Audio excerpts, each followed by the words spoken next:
All right, let's dive right in. Today, we are tackling a classic project management professional, or PMP, exam question. But, this is way more than just about passing a test.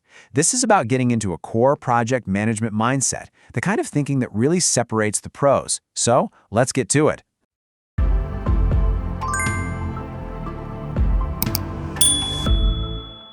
Okay, I want you to picture this. You're the PM. It's winter, it's cold, and your labor costs are suddenly blowing past your budget.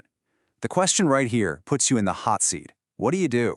Seriously, take a second. What's your gut reaction? What feels like the most logical first move to make?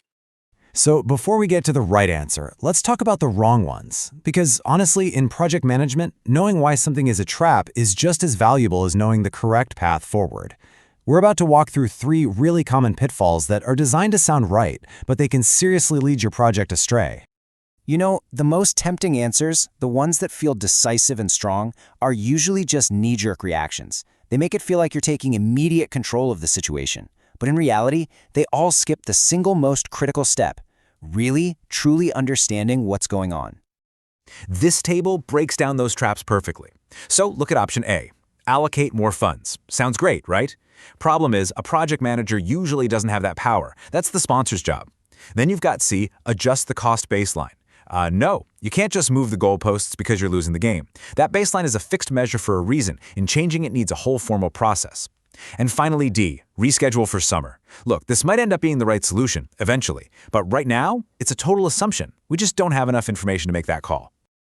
So, let's pivot away from those reactive traps and talk about the correct strategic move. This is where we really shift our thinking from just doing something to doing the right thing first.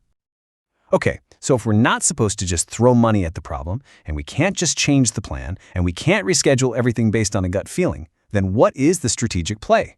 What's the one thing a great project manager does before anything else when they see a problem like this? And here it is. The correct answer is B. Record this information in the Lessons Learned register.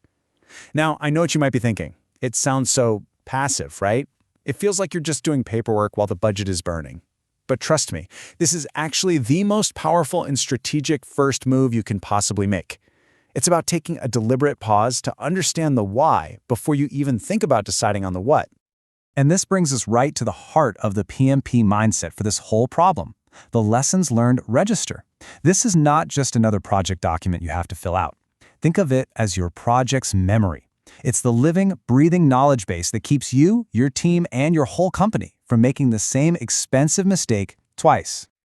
So what is this thing exactly? Well, it's a formal document where you record the knowledge you gained during a project. But the most important part is right there in the definition: to improve the current project and future projects. See? This isn't about archiving stuff for later. It's an active tool you can use for real-time course correction. Okay, so let's go back to our winter cost problem. Why update the register? You're not just writing costs were high. No way. You're documenting the conditions, the bad weather. You're analyzing why your initial estimates were so far off. You're capturing what techniques worked, and, just as importantly, what didn't. This is the raw data you absolutely need for real, continuous improvement. And it's not a one-and-done kind of thing. It's an active 4-step process. First, you capture what happened and, crucially, why it happened. Then you analyze it to find the root causes, not just the symptoms. Was it the weather? Was it bad processes? Something else? Third, you have to actively manage this thing. Keep it alive and updated. And the most important step? You apply those insights to make smarter, data-driven decisions from that point on.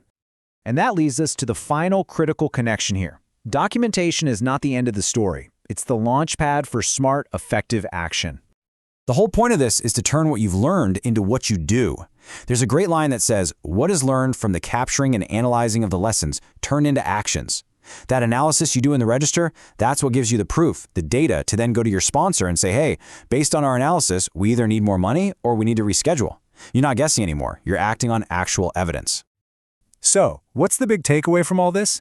If you remember just one thing, make it this. In professional project management, the smartest, wisest first step is almost always to analyze and document, not to act on impulse. You have to understand a problem fully before you can ever hope to actually solve it. And that leaves me with a final thought for you. Think about your own work, the projects you're on right now. What's the most valuable lesson your current project has taught you? And maybe more importantly, have you written it down?